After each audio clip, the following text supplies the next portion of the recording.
नमस्कार YouTube channel N universe 22 में आपका स्वागत है। आज हम इस वीडियो में बात करेंगे गैस टरबाइन और आईसी इंजन के बीच में क्या डिफरेंस होते हैं। गैस टरबाइन और आईसी इंजन के बीच डिफ्रेंशिएट करने के लिए कुछ फैक्टर्स को निर्धारित किया गया है और इन फैक्टर्स के आधार पे हम आपको बताएंगे कि गैस टरबाइन आईसी इंजन मतलब कि इंटरनल कंबशन इंजन से कैसे अलग होती है। सबसे पहला फैक्टर है इग्निशन एंड लुब्रिकेशन सिस्टम। अगर हम बात करें आईसी इंजन की तो आईसी इंजन में यह काफ़ी कॉम्प्लिकेटेड सिस्टम होता है गैस टरबाइन के कंपैरिजन में, लेकिन गैस टरबाइन में इग्निशन और लुब्रिकेशन सिस्टम सिंपल होता है। उसके बाद है फ्लाई व्हील रिक्वायरमेंट। जो फ्लाई व्हील की जो रिक्वायरमेंट होती है वो सिर्फ आईसी इंजन में होती है, क्योंकि यहाँ पर जो टॉर्क प्रोड्यूस होता है वह यूनिफॉर्म नहीं होता। लेकिन गैस टरबाइन के केस में फ्लाई व्हील की कोई रिक्वायरमेंट नहीं होती, क्योंकि गैस टरबाइन में यूनिफॉर्म टॉर्क प्रोडक्शन होता है। उसके बाद है वर्किंग साइकिल। यह काफ़ी इम्पोर्टेंट फैक्टर है जिसके आधार पे हम बात करते हैं। जो गैस टरबाइन है यह ब्रेटन साइकिल पर कार्य करती है। जो ब्रेटन साइकिल है इसका नाम जॉर्ज ब्रेटन के नाम पर पड़ा है। और जो गैस टरबाइन होती है वह मुख्यतः दो प्रकार की होती है, ओपन सर्किट गैस टरबाइन और क्लोज्ड सर्किट गैस टरबाइन। जो ओपन सर्किट गैस टरबाइन है वह rotary type internal combustion engine होता है जिसका हम जेट इंजन्स में प्रयोग करते हैं प्रोपल्सन के लिए। और जो क्लोज्ड सर्किट गैस टरबाइन है वह एक प्रकार से एक्सटर्नल कंबशन इंजन होता है जिसका प्रयोग हम पावर जनरेशन में करते हैं। जैसे कि हमने बात की ब्रेटन साइकिल की, इस डायग्राम से अगर आप देखें यहाँ पर पीवी डायग्राम और टीएस डायग्राम आपको नज़र आ रहे हैं। जो ब्रेटन साइकिल है इसमें क्या होता है कि दो आइसेंट्रोपिक प्रोसेसेस होती हैं और दो आइसेंट्रोपिक प्रोसेस है उसमें एंट्रोपी कांस्टेंट रहता है, जबकि दो कांस्टेंट प्रेशर प्रोसेसेस इसके अंदर होती हैं। उसके बाद अगर हम बात करें आईसी इंजन की, IC engine internal combustion engine है। यह दो साइकिल्स पे कार्य करता है। वैसे तो तीन होते हैं, ऑटो साइकिल और डीजल साइकिल, एक ड्यूल साइकिल भी होता है। लेकिन जो ऑटो साइकिल है यह हम पेट्रोल इंजन के लिए यूज़ करते हैं। जो डीजल साइकिल है इसको डीजल इंजन के लिए प्रयोग किया जाता है। ऑटो साइकिल का नाम निकोल्स ऑटो के नाम पर पड़ा है, जबकि डीजल साइकिल का नाम रुडोल्फ डीजल के नाम पर पड़ा है। ऑटो साइकिल में दो कांस्टेंट वॉल्यूम प्रोसेसेस होती हैं, जैसे आप पीवी डायग्राम देख पा रहे हैं कि इसमें दो कांस्टेंट प्रोसेसेस हैं, जो वॉल्यूम कांस्टेंट रहता है, और इसमें दो आइसेंट्रोपिक प्रोसेसेस रहती हैं जिसमें हम कह सकते हैं कि रिवर्सिबल एडियाबैटिक होता है। और जो डीजल साइकिल होता है इसमें चार प्रोसेसेस होती हैं, जिसमें दो प्रोसेसेस तो इसमें आइसेंट्रोपिक होती हैं। एक में ये कह सकते हैं कि आइसेंट्रोपिक कंप्रेशन होता है रिवर्सिबल एडियाबैटिक, और दूसरा होता है आइसेंट्रोपिक एक्सपेंशन। और एक इसमें कांस्टेंट प्रेशर प्रोसेस होती है और एक इसमें कांस्टेंट वॉल्यूम प्रोसेस रहता है। तो जो नेक्स्ट फैक्टर है वो है रनिंग स्पीड, कि दोनों केसेस में रनिंग स्पीड क्या रहती है।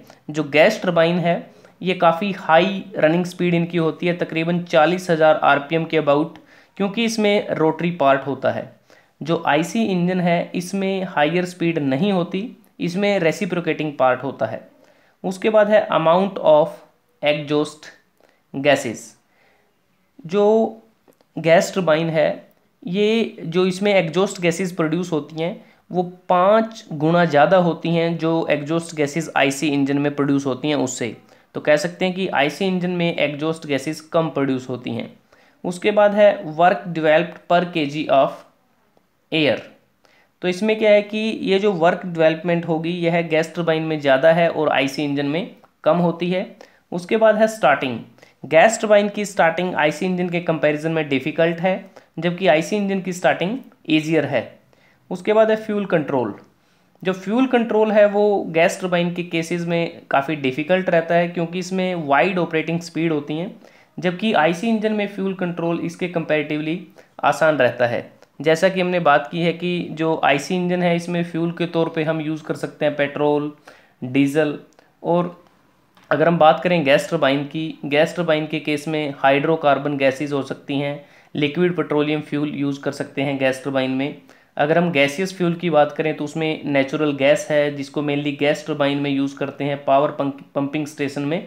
जो लिक्विड फ्यूल्स हैं उसको हम जो gas turbine power transport vehicles हैं लोकोमोटिव्स या शिप्स हैं वहाँ पर इनका यूज़ किया जाता है। अगर हम जेट इंजन्स की बात करें तो जेट इंजन में हम बात करें तो कैरोसिन ब्लेंड या फिर अनलीडेड फ्यूल कैरोसिन का इस्तेमाल किया जा सकता है। उसके बाद है एग्जॉस्ट गैस पोल्यूशन। जो एग्जॉस्ट गैस पोल्यूशन की बात करें तो गैस टरबाइन में वह कम रहता है, क्योंकि यहाँ पर जो कम्बशन होता है वह उसमें हम ज़्यादातर एयर का प्रयोग करते हैं कम्बशन के लिए, और जो एग्जॉस्ट गैसेस गैस टरबाइन से बाहर निकलती हैं वो स्मोक से भी फ्री होती हैं। लेकिन जो आईसी इंजन है इस केस में जो एग्जॉस्ट गैसेस होती हैं वो ज़्यादा पोल्यूटिंग होती हैं। उसके बाद है thermal efficiency. Thermal efficiency gas turbine की कम होती है आईसी इंजन के कंपैरिजन में फॉर सिंपल टरबाइन साइकिल, लेकिन जो थर्मल एफिशिएंसी आईसी इंजन की है वो ज़्यादा होती है। मैकेनिकल एफिशिएंसी, गैस टरबाइन की मैकेनिकल एफिशिएंसी ज़्यादा होती है, जबकि आईसी इंजन की जो मैकेनिकल एफिशिएंसी है गैस टरबाइन के मुकाबले कम होती है। उसके बाद है weight at same power output. अगर हमें सेम पावर आउटपुट की बात करें तो उस केस में जो वेट होगा गैस टरबाइन का कम होगा और आईसी इंजन का ज़्यादा होगा। उसके बाद है प्रेशर। जो गैस टरबाइन है वो बहुत कम प्रेशर पे कार्य कर सकती हैं, जो तकरीबन बहुत कम अबाउट 5 बार तक हो सकता है, लेकिन आईसी इंजन के लिए ज़्यादा प्रेशर चाहिए, तकरीबन 60 बार से ज़्यादा होगा वो। बैलेंसिंग, गैस टरबाइन की बैलेंसिंग बड़ी अच्छी होती है और आईसी इंजन की जो बैलेंसिंग है वो ज़्यादा परफेक्ट नहीं होती। उसके बाद है मेंटेनेंस। गैस टरबाइन के केस में कम मेंटेनेंस की रिक्वायरमेंट होती है तो मेंटेनेंस कॉस्ट भी कम होगी। आईसी इंजन में ज़्यादा मेंटेनेंस की रिक्वायरमेंट है तो ज़्यादा मेंटेनेंस कॉस्ट भी होगी। उसके बाद है कूलिंग सिस्टम। गैस टरबाइन का कूलिंग सिस्टम काफ़ी सिंपल होता है, जबकि आईसी इंजन का कूलिंग सिस्टम थोड़ा कॉम्प्लेक्स रहता है। Then suitability for aircraft. जो गैस टरबाइन है वो काफ़ी सूटेबल रहते हैं एयरक्राफ्ट के लिए, जो आईसी इंजन है वो कम सूटेबल रहते हैं अगर हम बात करें एयरक्राफ्ट के केस में। और उसके बाद अगर हम एप्लीकेशंस की बात करें, कहाँ किसका ज़्यादा एप्लीकेशंस हैं, जो गैस टरबाइन है इसकी एप्लीकेशंस एविएशन सेक्टर में होगी, पेट्रोकेमिकल प्लांट्स में, ऑफशोर एप्लीकेशंस, पावर जनरेशन में, ऑयल गैस इंडस्ट्रीज़ में, मैराइन प्रोपल्शन में, और अगर आप देखें यहाँ पर एरोप्लेन है और ये जेट इंजन लगा है और जेट इंजन में ही गैस टरबाइन का हम इस्तेमाल करते हैं। अगर हम बात करें आईसी इंजन्स की तो आईसी इंजन का जो प्रयोग है जितने भी ऑटोमोबाइल्स होते हैं वहाँ इसका प्रयोग किया जाता है। इसमें जैसे पेट्रोल इंजन है, डीजल इंजन है, वेंकल इंजन है, तो ये सभी इंटरनल कम्बशन इंजन की श्रेणी में आते हैं। तो दोस्तों आज हमने इस वीडियो में बात की गैस टरबाइन और आईसी इंजन के बीच में क्या डिफरेंस होता है। अगर आपको ये वीडियो अच्छा लगा आप इसको लाइक कर सकते हैं, शेयर कर सकते हैं अपने दोस्तों के साथ, स्टूडेंट्स के साथ, और एन यूनिवर्स 22 को सब्सक्राइब करना ना भूलें। जल्दी हाजिर होते हैं एक नए वीडियो के साथ, तब तक के लिए धन्यवाद। आपका दिन शुभ रहे।